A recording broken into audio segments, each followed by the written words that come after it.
akwai tambayoyi kamar haka. Tambaya ta farko, wani yana magana ne a kan tafiya da wasu masu adaidaita suke a wannan gari na Kano da ɗaukar hoton Sheikh Jafar Mahmud Adam Rahimahullah malami suna ɗaikawa a jikin babur suna adaidaita. Wannan mun sha yin bayani kuma muna farkar da mutane. Malam Jafar malami ne na sunna kuma alhamdulillah Allah ya kira sa kan da'awa ta sunna kuma yana da manufofinsa da aƙidarsa da ya faɗa duniya da jaji kira Allah kitab da sunna kuma Allah da ikonsa wannan qadiyya ta liƙa hoton mutane ko malamai a cikin abubuwa musamman na malamai wani abu ne da ya saba shari'a kuma ba a mutunta malamai ba inda ake liƙa karuwa kamar ake sa hoton malamai kamar yadda aka sa hoton karuwa wani yana sa hoton karuwa to kuma wani sa na malamai ko inda ake sa hoton ɗan bal ana ake sa hoton malamai ko wani hoton wata mace ko hoton wata dabba ko hoton wani abu baya daga cikin soyayya, baya daga cikin kauna ka ɗauki hoton mutum kana liƙawa. Duk da cewa akwai wasu malaman da na bid'a ne su kam suna son haka, bal ma suna da hakan ci gaba ne idan su suka samu abu da hotunan malaman nasu saboda a liƙa. Amma malaman sunna sun barranta da wannan. In ka lura ai akwai malaman sunna da yawa suka mutu a kan ilimi da kuma ana ka hoton sa na liƙa saboda baya cikin karantarwa ta sunna. Kuma malam Jafar muna Allah masa rahama da kansa muna raye muna sani muna tare ya cewa bai yadda ba bai amince ba a liƙa hotonsa yana raye ballantana ya mutu kai har Allah ya sama yau. Amma yanzu wani sai ya buga hotunansa don ya samu kuɗi sai ya sa ana liƙewa inda ana so a liƙe hotonsa ai sai mu liƙe hotonsa a masallacinsa sai mu liƙa a taɓa hotonsa sai mu liƙe kamar yadda ake sayan signboard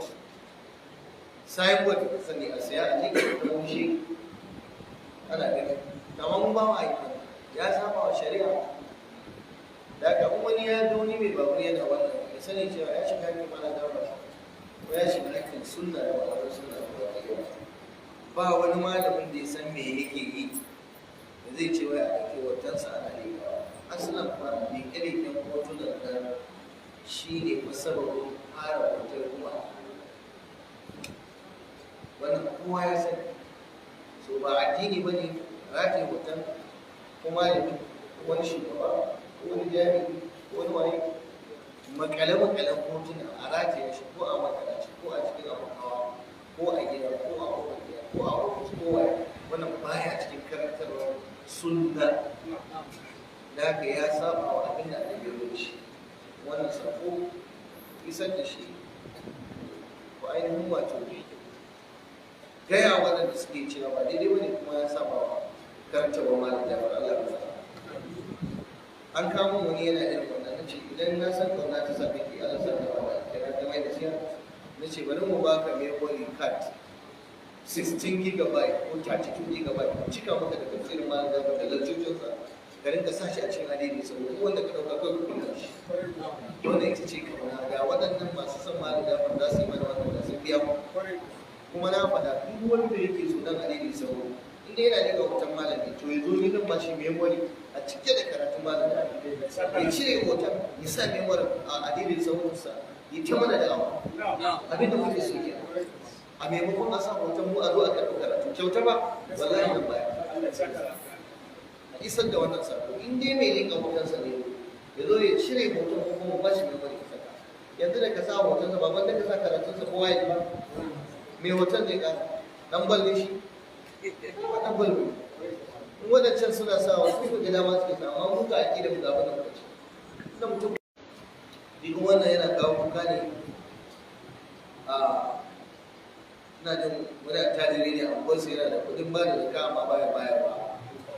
Ya ce mutum yana da kuɗin ba da zakka ga abin da musulunci ya ce a yi da kuɗin zakka, amma sai yanzu yana ce musu abubuwa daban, wani aikin da shi daban, da zai ba mutane zakka ba. Ya ce kamar gyaran masallaci da sauran aikin alkhairai. Asali dai Allah tabaraka ta'ala ya shimfiɗa suwaye za a ba wa zakka. Ya yi bayanin wannan al-asnafus samaniya, sinfi na jama'a mutane tabbas wanda ake ba su zakka. Duk wanda zai cire zakka ya je suratul tauba, innama sadaqatu lil fuqara. Karanta masa, a yi masa bayani, ya zaɓi wanda zai ba wa ciki. Wannan shi ne shari'a. Ba ya mutum ya zauna kawai yadda ya ga dama zai sarrafa zakka ba. Ai kayan Allah ne, kuma doka ce ta Allah take sarrafa shi, sai ka tuntuɓi Ubangiji ya kamata. Yanzu tsakani da Allah akwai hikima a cikin mutane suna cikin yunwa ka zo kana gyara masallaci?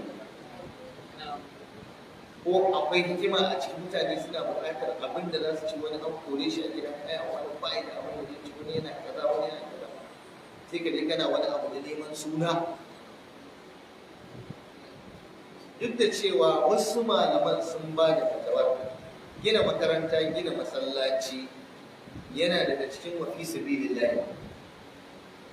To amma ko Qur'ani da yazo ya kun priority, innama sadaqatu lil fuqara'i wal masakin, sai fara jero wadanda suka bukata. Wafi sabilillah in ma an gamsu da wannan fasarar misali, kaga ai ba daga farko ta ruwa. So ya kamata wanda Allah ya kore masa zai cire zai kaya, to ya ɗauka ya ba wannan shi ne.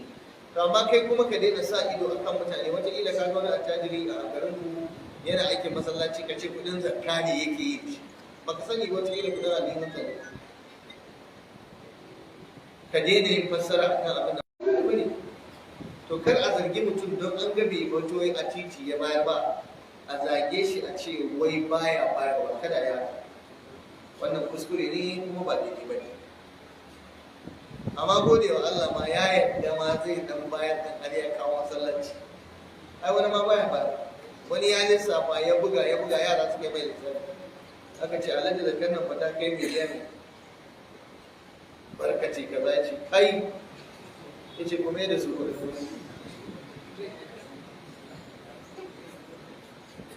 Wasu kuma ba sa cirewa gaba ɗaya, abinda suke yi sai su je sai motocin haya, sai su dora sai su ce wa direban alaka da suka shi ne zakar. Idan ana biya Abuja 2,500 sai ce shi ta sa aka 2,300, wannan 200 zakka ne biya masa. Wallahi akwai wanda kuma suke sayan mashina a daidai sau, kudin zakka ne sai sai mashina a daidai sau. Ana yi ana tarawa, amma sai ya rika tara. Duk lokacin da aka zo neman taimako a masallacin unguwarsu, ko wani ya zo dan uwa ba jari, ko wata aka yi da asibiti za a mata aikin kafa, to a cikin da kan dauka shi asalin kudin sa na kasuwa baya da mata. Da ka wannan kudin zakkar da ya ci ne sa ake a daidai sau, a cikin da kan zakura. Shi ma fa uwar kudin tana aji, jari yana aji, dan ribar da aka samu shi ne dauka ba wannan dauka ba. Wani kuma aka ce a durowar sai yake zuba kudin zakar. Dan aka masa lissafi sai ya tattare su, sai ya zuba. Wasu a banki sai rika ɗauko 100,000 kaza sai sa ɗora. Duk wanda ya zo neman taimako fi su billahi ko bara, zai sa a maka interview na fitar hankali. Idan an gama interview ka, sai ya zaro 5,000, 10,000, in ka ci sa mai yawa 20,000. Sai ya rubuta, sai ya ɗauka ba a cikin kudin zakar. Shekara zai tir, duk wanda ya zo taimako ba zai taɓa ɗauka a cikin kudin aljihunsa ya bayar ba. A kudin zakkan talakawa da yake ba shi ne zai rika koran talakawa in sun zo mai neman taimako. Ƙungiyar kasuwa ta zo neman taimako, wata ƙungiya ta zo a gina masallaci, wani a cikin zai rika zara yana ɗauka na rawa, wai shi mai wayo. Wallahi baka cire zakka ba, baka cire zakka ba. Shi yasa Allah yake jarraba su da bala'i. Kaga mutum tirelarsa ta ɗauko kayan miliyan 100 ta ba da rabi, ta ƙone, ko ko ya je direban sa bacci ya dauke shi ya sulmuka ya shiga wata kasuwa ya kashe mutum 7, an kone motar a garin, an kone kaya, wanda idakon kaya aka mai da kayan kuma ya ce sai an biya shi.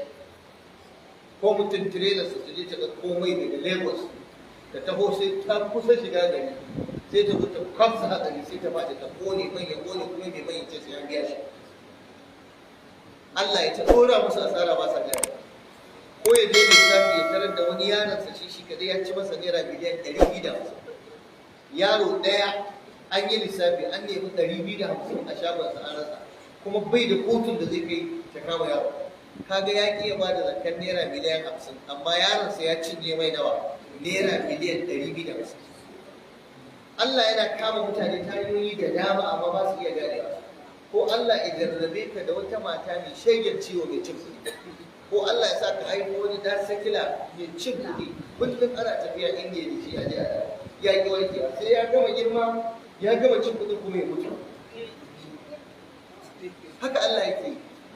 Asara 10 ko a zo a shiryo wata harka ta kwangila, ka je ka zuba naira miliyan 500 a cikin wata kwangila kana tsammanin samun kaza, sai gwamnan garin sai ya rike miliyan 500 ka yi ta bin masallatan unguwarku kana sa ana addu'a da wuraren karatu da masallatan juma'a, Allah ya ƙi karɓar addu'a, kuma ba yadda za ka yi, kuma gwamnan ana masa jiniya kana kallonsa, kuma kana jin a rediyo ana cewa wallahi sai kai ne wani kai ne wani, kuma ya cinye ma miliyan 500, ko ba yadda za ka yi shi. Na'am, ka ƙi ka ba da hakkin Allah miliyan 2, miliyan 3, miliyan 4, baka tona rijiya ba, ka ƙi ka ba da taimako a yi masallaci, ka ƙi ka taimaka wa marayun unguwarku, ka yi kaza, amma ka je ka ɗauki kuɗinka miliyan 500 ka zuba za ka yi kwangila ko za ka yi business, wani ya zo ya rike kuma ya zo ya gama siyasarsa har ya tafi kuma zai biya ba. Wani mutum ya kira da awa ya ce wallahi ba na da kuɗi na sun kai naira sama da naira miliyan 200. Malam na gaya wa jami'an gwamnati shugaban ba zan faɗi waye ba ne ba don kasa zo su daɗe. Ya ce malam ciniki wallahi muke da na jikinsa yake tura mu ciniki. Ku je ku tambaye shi nawa zai bayar ku sake mai talauci. Wannan mai kuɗi ne da yi wa gwamnati aiki ba a biya shi ba. Haka ake yi, ku je ku tambaye ɗan gida za su biya mu ƙarshe guda ba ake. Zalunci kan zalunci, duhu na dukan duhu. Ya ce malam, na ce zan ba su 10%, ka ce ina 20%, sai wasa ma nufi. Ya ce to ba da a bani 40%. Yanzu idan mutum yana da naira miliyan 100 ya ce zai ba da 40%, alaji nawa za a ba shi? Miliyan 40 zai ba su, shi kuma ya karɓi nawa? Wallahi ya ce sun ƙi yadda. Ya ce malam mun zo rabi da rabi. A ce wasa ma kake ba ka san kuɗi. Kuma wallahi dare ne za su yi rubuta abin da kuɗi. Ya ce to yanzu dai mun zo su ɗauki 60%, ni in ɗauki 40%, shi ne na zo na ce ka taimaka min da addu'a. A ba shi 40% su ɗauki 60%. Ya ce hakan ma sai na hada da masallatai. Mun dai addu'a amma har yau da nake muka magana ban sake jin duniyar sa ba. Ko ya karba ko bai karba ba Allah ba. Haka ake yi. To na rantsa da Allah wani ni akwai da ma ga yace wallahi malam ko 20% ko 10% ma ni su ba sun yi su ba. Malam kasar da idan ana gaya maka tabargaza da ake su ma manyan daga sama ciniki ba. Ciniki ake yi, ciniki ba a faɗa ne saboda ba su isa su zo rediyo su faɗa ba. A ka je ka yi bayani ko to ka rasa. Amma mutum da sun kuskura sun gaya mana sai mun faɗa ga ta'adin da ake yi don su gyara. Wallahi ciki kuma wannan bayanin da na faɗa ai duniya tana jina ku tambayi 'yan kwangila su gaya ba haka bane ba. Ka zo ka kashe kuɗin ka kai wa gwamnati aiki kai wa kaza ka wani kamfani aiki wallahi kafin kuɗin kai kuɗin sai ka ɗanɗana kuɗin sai ka zama almajiri kullum ana ganin ka a gidan gwamnati yadda ka san bara kake kuma wallahi kudin ka ne kake nema su rike kudin suke ba sa baya ka zo ka musu hanya su rike kudin su faɗa a rediyo cewa sun yi hanya a yi musu tafi a yi musu addu'a kuma wallahi ba su biya nan kwangilar ba ka je ka gina musu makaranta ka ta bariya ka yi musu kaza ka yi musu zo su ɗauki hoto a nuna a federal government a nuna a duniya sun yi kaza a yi ihu a yi kamfen da wannan kuma wallahi dan kwangilar ba a biya shi ba. bari dai da kana ji da zulmu ga kin da kamata shi gaba abin da na faɗa na daidai Allah ya ba mu lafiya Allah ya gyara mana Allah ya sa mu cika da imani Allah ya ba mu lafiya zaman lafiya wa subhanaka allahumma wa bihamdika ashhadu an la ilaha illa anta astaghfiruka wa atubu ilayk wa assalamu alaikum wa rahmatullahi wa barakatuh